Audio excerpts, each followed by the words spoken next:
It's back to the drawing board for potential changes to the downtown CB district in order to comply with a statewide zoning law. A local medical facility receives an AI-powered MRI machine and a highlight on one of the winners of this year's Senior Heroes Awards. I'm Brendan Fitzpatrick, and this is The Frame, Framingham News in Focus.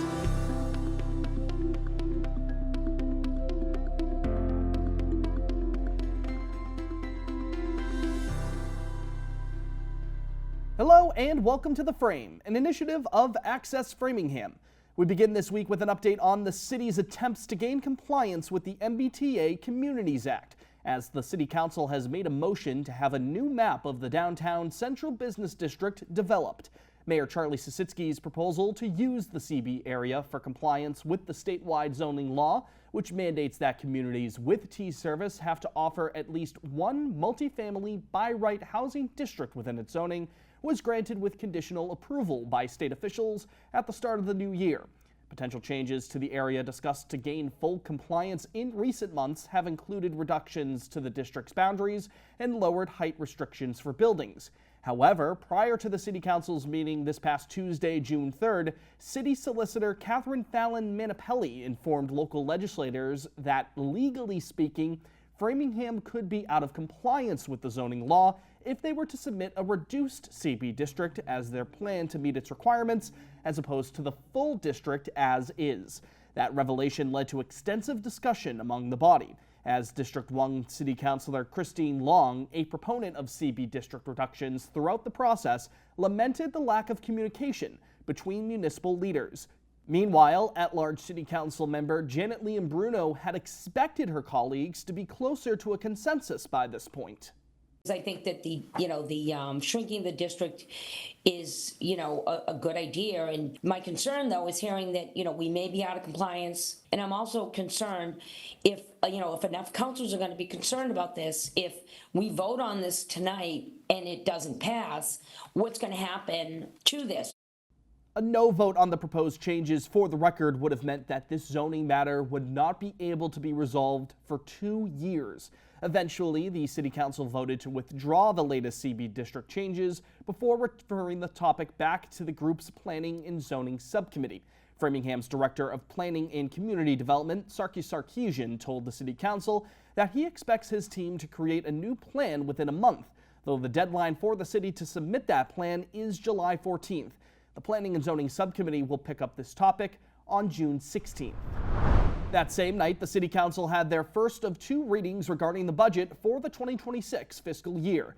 Last week, the group's Finance Subcommittee recommended a budget totaling around $383 million, a raise of about $24 million from the FY25 budget. That budget is calculated through just over $230 million via the 2.5% local tax levy increase, close to $108 million in state aid, $25.4 million in local receipts, and $10 million from the local free cash fund. Mayor Sisitsky noted at the Memorial Building on Tuesday that the city had $19 million in free cash at the start of this year's budget process, and Framingham will not know how much additional revenue they'll have for next year, on top of the $9 million left over for next year's budget until the fall. At-large City Council member George King called these trends concerning, as he's looking to consider a more even budget allocation moving forward. And I think we are heading in a bad way. There's a lot of things that would indicate that we could be heading in a bad position. And I think, and again, personal opinion, I think we can do things less expensively and more efficiently. Eventually, the City Council voted 8-3 to move the budget along to its second reading. Leading up to that later in June, though, Brandon Ward of District 2 urged his colleagues to consider those $10 million from the free cash fund again. What I'm just advocating is that if we're not going to make those kind of cuts, then we should think about where the money is coming from. Because the scale of the use of free cash just makes me really uncomfortable given the way the economy and the country look right now. And as always, additional information on the top stories we cover each week on the show can be found at www.theframe.news. Our website also has full feature pieces we've completed across the city, a calendar filled with upcoming community events, and more. Be sure that you're subscribed to our email newsletter so that you can always stay in the loop with Framingham News in Focus. The Shields Health Framingham location right off of Route 9 has a new addition, an MRI system powered by artificial intelligence. The 10,000-pound machine was delivered to the Cochituate Road facility via crane on Wednesday, June 4th. Officials with Shields say the new technology can drastically cut the time needed for scans, along with wait times for those in the Metro West area seeking an appointment, as they tout that the local facility is the first in their network with 2 AI-driven MRIs. MRI clinical manager Nicole Gardner also mentioned that the image quality improves through the new machine, while also requiring less space for patients to put themselves in. We get a lot of claustrophobic patients in this area, and being able to serve them where they're not all the way into the machine, so it's less claustrophobic for them, and to get the scan done faster is a win-win. A few events to be aware of heading into the weekend. First, the Framingham DPW will be hosting a household hazardous waste event at their operations center along Western Ave on Saturday the 7th. From 9 a.m. to 1 p.m., residents are invited to bring pesticides, paint thinners, pool chemicals, and other hazardous materials to be safely disposed of. Commercial waste, radioactive waste, latex paint, and items regularly collected at the local recycling center will not be accepted, and proof of residency is required. Also, the Framingham Veterans Department will be holding a ceremony to commemorate the anniversary of the D-Day invasion on Friday, June 6th. Local leaders will be gathering at Veterans Memorial Park at 3 p.m. to remember the invasion of Normandy, which took place 81 years ago. Finally, the seniors of Framingham High School will be graduating Friday evening. The class of 2025's graduation ceremony will begin at the high school at 5:30 p.m., though the rain date is Sunday. We'd like to congratulate all of the local seniors on this accomplishment.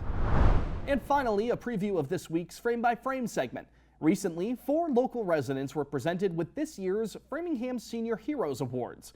One of those individuals is a community member right here at AFTV, Marcia Sharp. This week, we wanted to highlight Marcia and the important work she does across the community that resulted in her recognition with this honor. Let's take a look. One of my motto is, if I can help someone as I travel along, then my living is not in vain. Their willingness and their tenacity and their strength just to make a difference, to improve, to help others. Those are the backbones of what they have brought to the table. As always, that full Frame by Frame segment can be found on our website, theframe.news, along with Access Framingham's channel on YouTube. Follow us on social media for more local news coverage. Our Instagram page is @FrameNews_, and you could search for The Frame on Facebook as well. Hit the bell icon on AFTV's YouTube channel to be notified whenever we upload new videos. We upload our weekly news episodes on Spotify, too. We invite you to listen to or watch the show there. That's all for this week's Framingham News in Focus. On behalf of our entire team, thanks for joining us. My name is Brendan Fitzpatrick. We'll talk to you next week. Take care.